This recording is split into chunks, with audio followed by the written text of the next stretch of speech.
सीता बियही जब लौटे जनकपुर कौना लागे हो।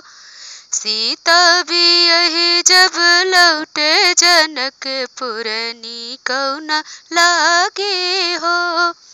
रामा के माथे पे ओ चंदन सोहे, रामा के माथे ओ चंदन सोहे। सीता के माथे बिंदियावा जनकपुर कौना लागे हो। सीता के माथे बिंदियावा जनकपुर कौना लागे हो। सीता बियही जब लौटे जनकपुर कौना लागे हो। रामा के सीता बियही जब लौटे जनकपुर कौना लागे हो। रामा के हाथे ओ धनुहा सोहे, रामा के हाथे ओ धनुहा सोहे। सीता के माथे सिंदूरवा जनकपुर कौना लागे।